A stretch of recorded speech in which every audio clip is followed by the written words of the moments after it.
All right. Um, so we've been looking at the uniform distribution and we've defined the probability density function. We've kind of shown how you can calculate that. That gives you this y value that's related to the probability of each of these continuous values of x. And in the previous section, we talked about calculating the theoretical population mean and the theoretical population standard deviation. But again, we want to come back to this idea that area is equal to probability. So we're going to start looking at calculating different probabilities by looking at different areas under the uniform distribution. So remember that the entire area underneath the probability density function is going to be 1. But typically, what we want to do is calculate an area that's less than 1, or a probability that's less than 1 or less than 100%.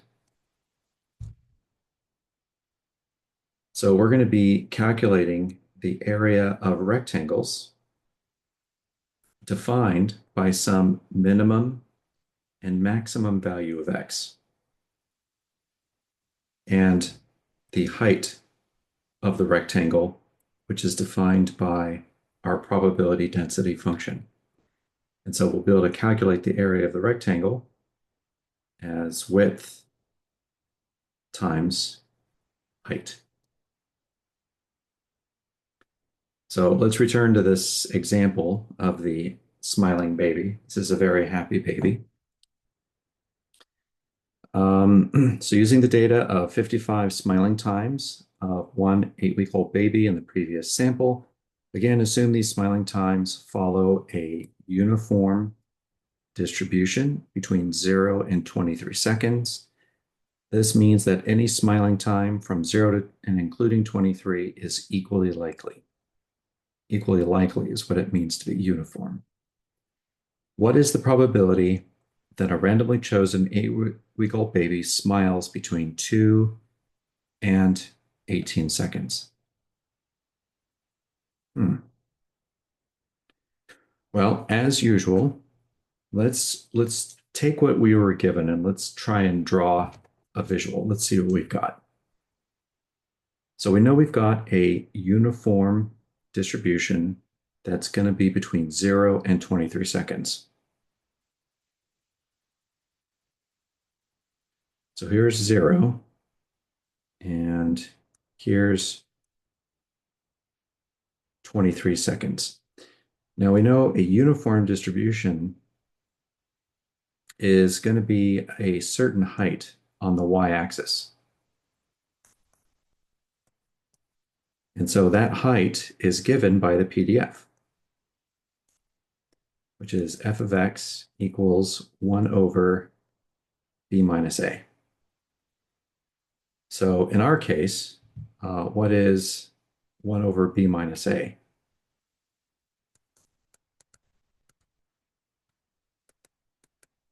Well, b is 23, a is 0, which will be 1 over 23. Okay. So the height is going to be 1 over 23. So our probability density function is going to start at 0 right here at a height of 1 over 23. It's going to go all the way over to 23 and stop and include that point. All right.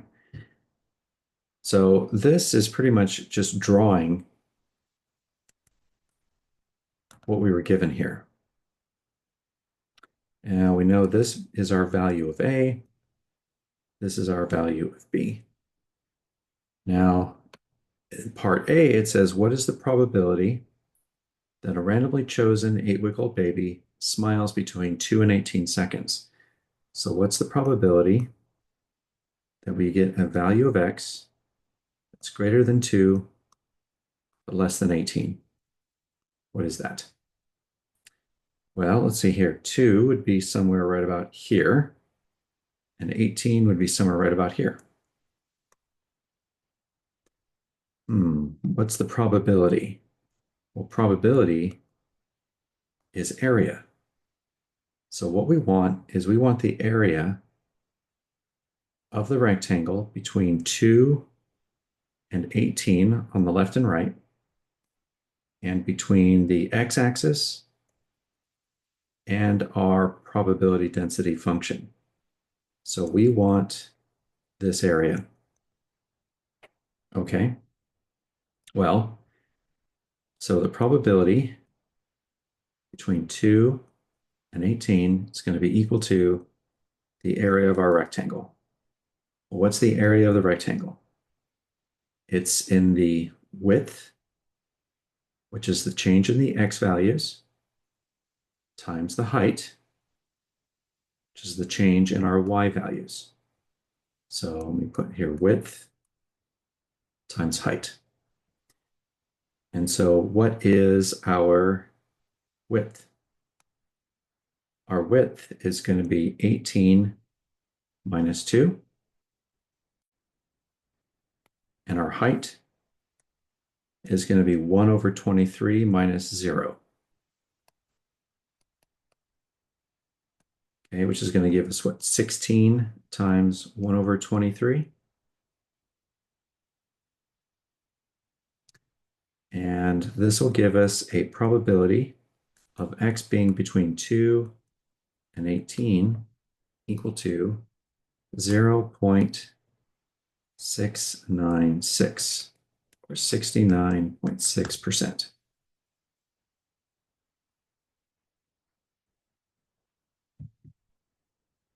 All right. Looks pretty good. So the reason why this looks pretty good is remember that the total area under the curve should be 1. And so our value, the probability that we calculated, should also be less than 1. And it is. All right. How about this next part? This next part's a little trickier. Find the 90th percentile for the 8-week-old baby's smiling time. So the 90th percentile. So that's going to be a smiling time that's greater than 90% of the times below it. All right, well, let's make a visual of that. So let's draw what we've got.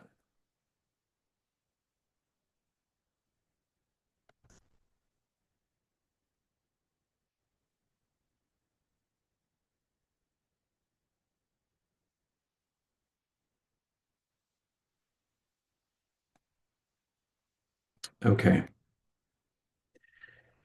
How do we draw the 90th percentile in here? Well, remember that the 90th percentile, that's a percentage. And a percentage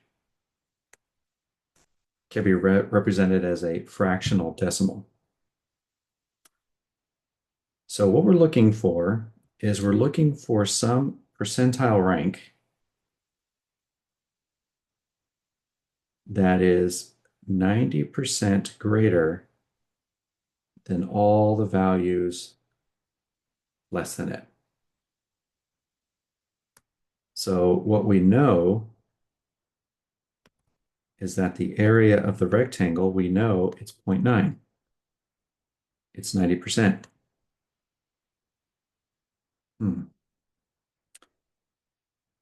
So how do we figure out what K is?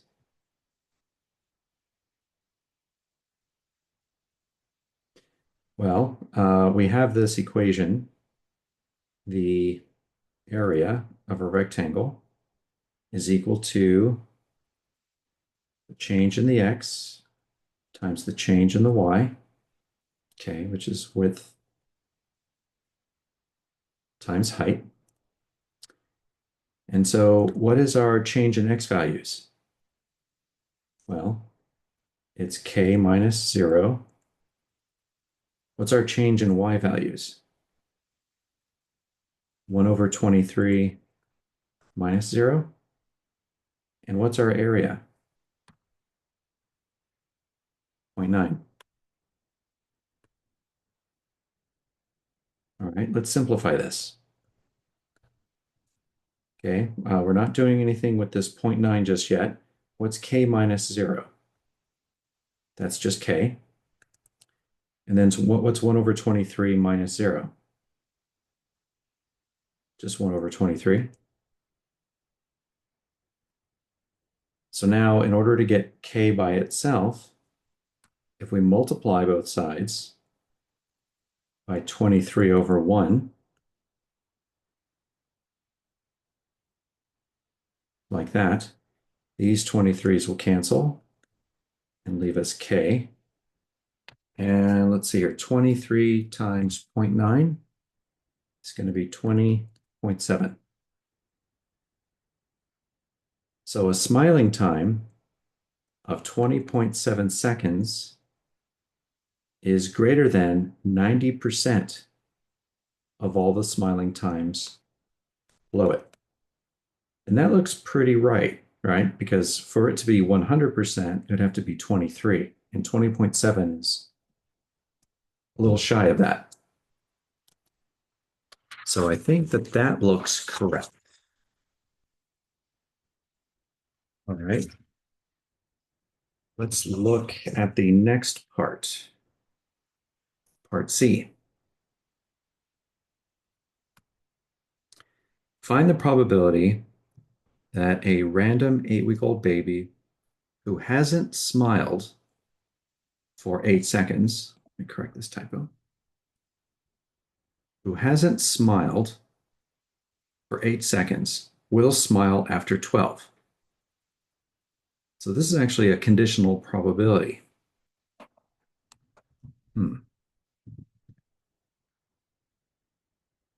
Okay. Well, let's go ahead and start with what we know.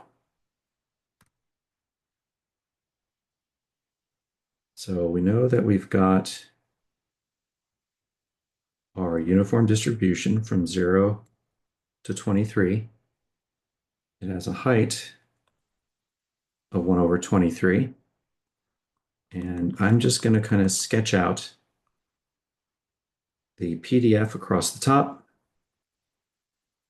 like that. All right, so first let's draw the changes to the uniform distribution with the conditional probability. So what we're looking for is we're looking for the probability that x is greater than 12. Oops. There we go. Such that x is between 23 and 8. What's that probability?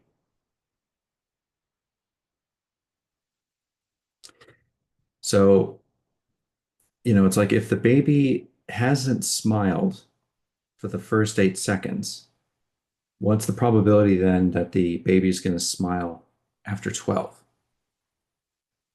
So what this means, what's going to happen here is that here at 8, this is where the new probability density function is going to be starting from. And it's going to go from here to there.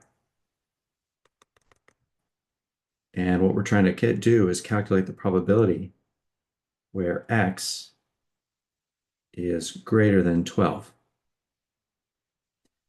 So we're trying to calculate this area. So the baby hasn't smiled in the first 8 seconds. So from 8 seconds on, what's the probability that the baby is going to smile at 12 or more seconds? Now, since we're no longer kind of starting at 0 anymore, now we're starting at 8, that's going to change our probability density function. So remember, the probability density function is 1 over b minus a, which is now going to be 1 over 23 minus, now a is now going to be this value, 8. That's our minimum value for our new probability density function. And so that's going to come out to be 1 over 15. So now the height that we've got here isn't 1 over 23. It's now 1 over 15.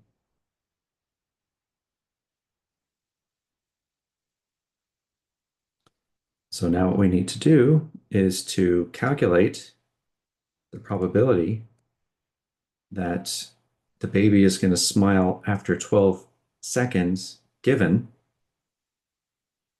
that now we're looking at between 8 and 23 seconds. That's going to be equal to the area of our rectangle. And the area of the rectangle is going to be the change in x times the change in y. And what's our change in x values here? 23 and 12.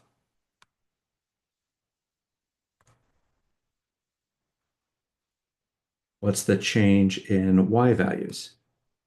1 over 15 and 0.